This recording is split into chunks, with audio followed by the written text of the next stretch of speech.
তোমাদের সবাইকে ওয়েলকাম। আশা করি সবাই ভালো আছো, সুস্থ আছো আর খুব খুশি খুশি আছো, তাই তো? তোমরা হয়তো ভাবছো যে কি হলো, আমি এই বাঁ হাতটা দিয়ে চোখটাকে কেন ঢাকা দিয়ে রেখেছি, তাই তো তোমরা ভাবছো। বা এটাও ভাবছো যে আমি কেন ভিডিও দিচ্ছি না, কিছুদিন ধরে ঠিকঠাক ভিডিও দিচ্ছি না কেন, এটাও ভাবছো তোমরা। ছোট ছোট ভিডিও দিয়ে করছি, তোমরা দেখলে চমকে যাবে। এই দেখো, চোখটা দেখেছো আমার?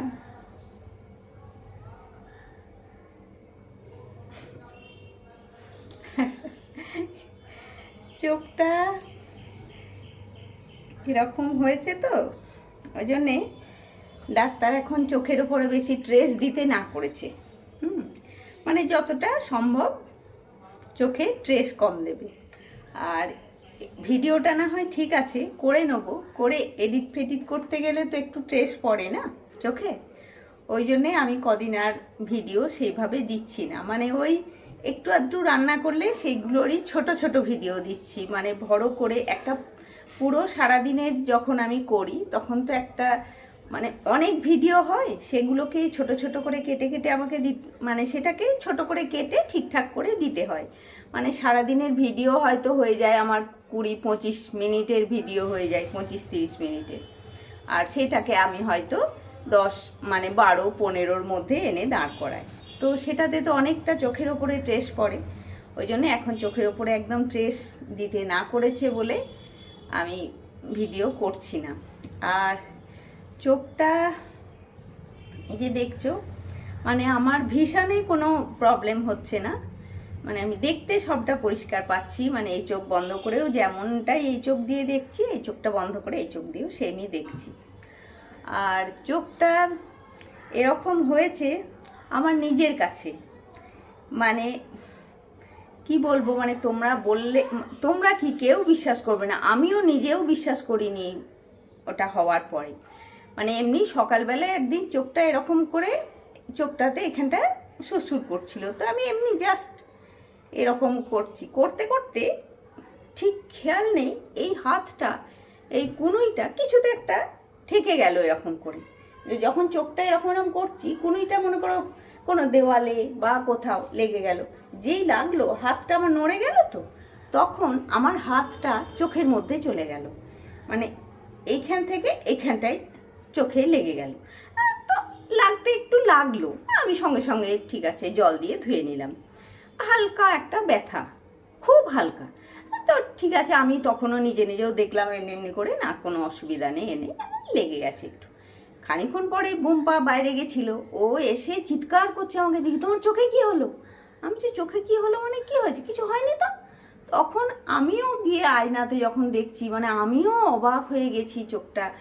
আর এটা না মানে যেদিন হয়েছিল সেদিন শুধু এই সাইডটা লাল হয়েছিল। এটা যত দিন যাচ্ছে আস্তে আস্তে পুরো চোখটাতে স্প্রেড হচ্ছে আর কি, যত সময় যাচ্ছে। তো ডাক্তার বললো এই যে পুরোটা স্প্রেড হবে, হয়ে এটা আবার আস্তে আস্তে কমে যাবে। তো ওই জন্যেই আমি ঠিকঠাক ভিডিও দিচ্ছি না। তোমরা তো যারা আমার ডেলি ব্লগ দেখতে ভালোবাসো তারা ভাবছো যে ডেলি ব্লগ পাচ্ছি না, কি হলো। দেখো কি গরম, আর কি প্রচণ্ড গরম বলো তো। মানে তার সঙ্গে সবই চলছে। ছেলে তো এসছে, বাবান এসে গেছে, গতকাল এসছে।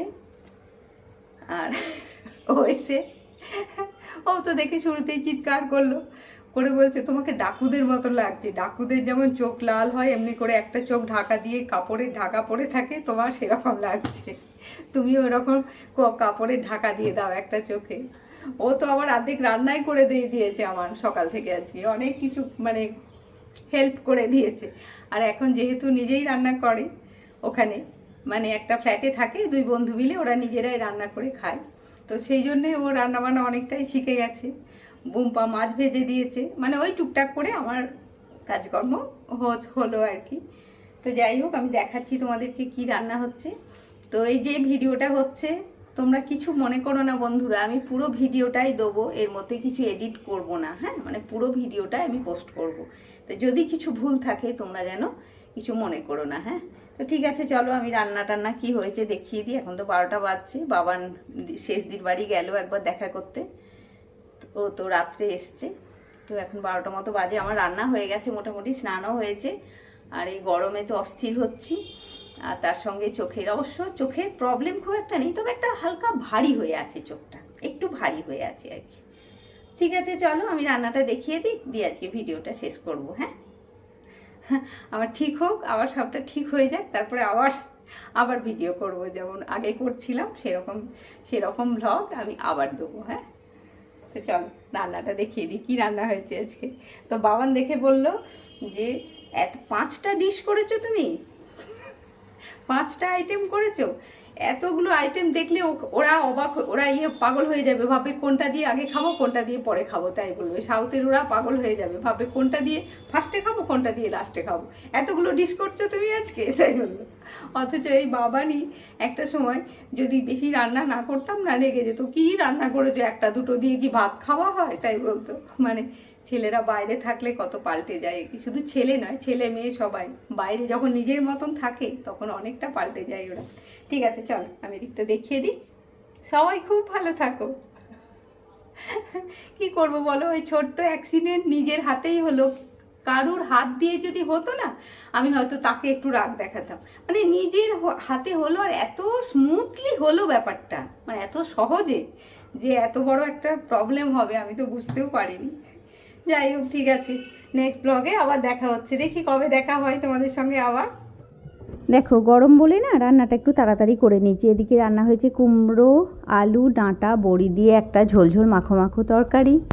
এদিকে পটল ভাজা, ওখানে আছে দাঁড়াও পোস্ত আছে একটু, মানে শুধু কাঁচা পোস্ত ফুটিয়ে রেখেছি। আর একটু মাছটা করেছি একদম পাতলা করে, একটু সর্ষে পোস্ত দিয়ে মাছটা হয়েছে। আর এদিকে মাছের তেল ভাজা, মানে মাছের তেল ভাজা খেতে বাবানও খুব ভালোবাসে আর কি। এই রান্না হয়েছে, মানে যেগুলো ও ওখানে বেশি খেতে পায় না সেগুলোই করেছি।